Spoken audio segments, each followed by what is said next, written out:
everybody. Can't tell, I'm just looking to see if this is working. Yep, it is. Sorry. I need to do better about the length of my videos, and again I was unable to upload the video that I did here with this little ghostly guy because it went too long.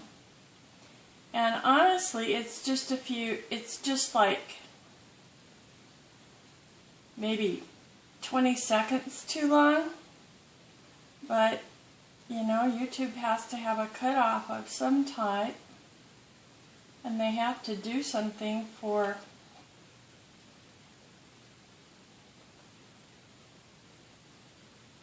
the, you know, they have to draw a line somehow.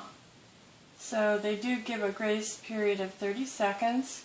If it's more than 30 seconds, you get rejected and you're not allowed to upload. So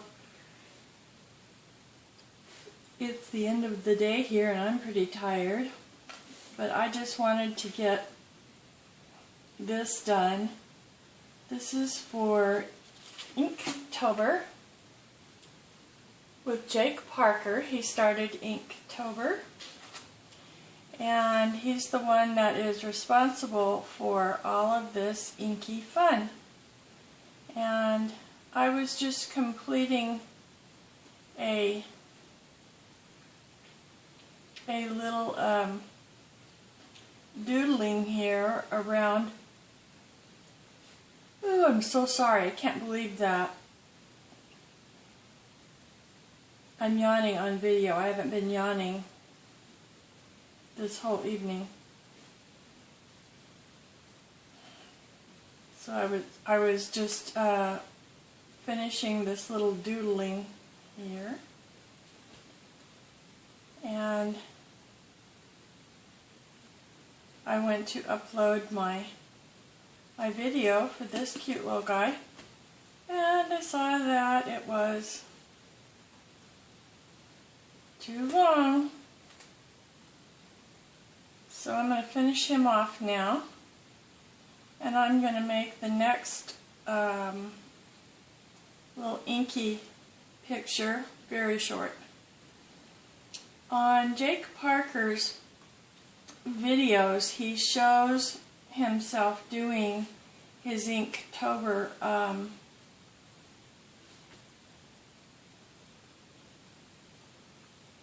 the sketches he did for Inktober.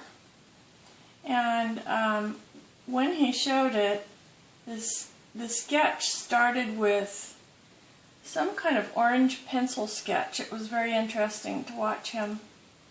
He's a cartoon artist, and he also writes and illustrates children's books. So he sketches first with a pencil, and then when he sees, it's kind of like pareidolia, you know, when you see something, see a shape in the cloud, only he just goes for the general shape in his sketching, and then when it comes to putting ink on it, he makes it permanent and very specific. So in truth, it's not about all of that, you know, you can't use anything else besides an ink pen. When I first heard of this, I thought, oh, this is just about fountain pens. I can only use ink in fountain pens, and I've done that before. I've used India ink. I was really young, and it was for a psychology class that I took when I was starting my starting college. Philosophy, let's see, Psychological Foundations of Education. That's what it was called at ASU. So there's that one, and I'm glad that's done. And I'm going to do a very simple one since I don't have much time, and that's just going to be this iconic pumpkin.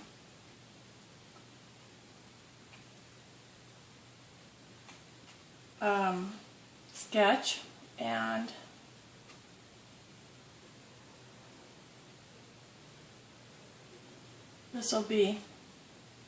I hope this will be quick and easy, but I can tell you, I get very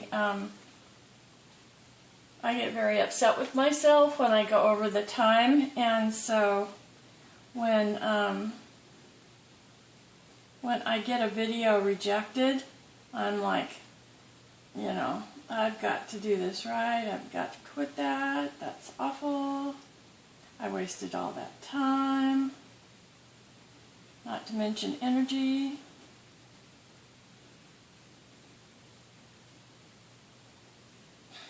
So these are supposed to come all the way down here, and they didn't. I'll just do this. This is going to be very sketchy. And I actually did look up pumpkin leaves. These leaves are not correct. I'll put that over it so that I won't be bothered by it right now. I need a little thing for the pumpkin to sit on. And his little tendrils go up very much like a doodle. So I'll just put some tendrils going around. But then the leaves, they kind of look like this. And kind of similar to that. That's not a very good one, I have to admit. This, I'll try it again. There's nothing pointy on it. Not even that is that pointy.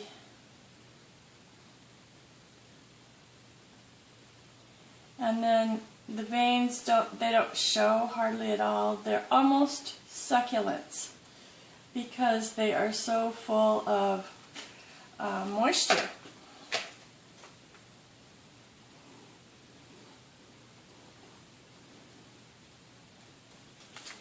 Now, for this to be this time of year, and I hope I don't offend anyone, you know, I realize that some people don't celebrate Halloween, and if you need for me to stop doing these, I would rather stop doing anything that has to do with Halloween. That's not, but you know, maybe that was, and maybe that was, and maybe this is. This is just a plain pumpkin growing in a ground. It's kind of whimsical because tendrils don't often go up like that. But if I put a jack-o'-lantern face on it like this, then it might, if this offends you, I want to know, because I don't want to be putting things in my art that offends anyone. And, you know, I can do that off camera. I don't have to be offending my subscribers by doing stuff on camera. So, when I did jack-o'-lanterns with my children, this was years ago, and it was long before we quit doing Halloween, and we started doing harvest. We always did harvest. We always did, you know, fall. We always did those things. I would ask the children to help me know what shapes to carve on the pumpkin, because I would carve pumpkins with the children in the classroom. We would have pumpkin math, and we would take the pumpkin, you know, cut it, take all the strings and the seeds out, and I would clean the seeds for them, and I would allow them to put their hands in the strings and let them feel how a pumpkin really feels inside. And we would just have a pumpkin day, actually, and we would do writing about it, we would do math about it, we would graph, all kinds of things about it. It was very fun. So, but I would allow the children to pick the shapes that they wanted me to put on the top of on the face of the pumpkin, what I should carve. And I kept it very simple. Triangles, circles, rectangles, whatever. I would talk about this little tooth is actually a square, and so like that. So these pumpkins are reminding me of those days in the classroom when it was so great, and it was so much fun to be a teacher. Teachers nowadays can't really do that because they are having to spend a huge amount of time on testing here in the United States, and it's really not the same anymore. There, I think that's probably the best one right there. I don't even have my colored pencils near me. I'll have to get those out just in case I need them for this Inktober. And so anyway, I don't think I have them here. Nope, I put them away. That's a scary thought. So anyway, we would have this whole day of math, of pumpkin math, pumpkin writing about pumpkins, stories about pumpkins. I don't know if you know about the white pumpkin and how that story goes. And there's many different really good children's literature written by children's lit guy Bill Martin, and I'm sure some of you probably know about that, some of his books. And so it would be like a whole day of being immersed in all of the learning activities that go along with the pumpkin. And then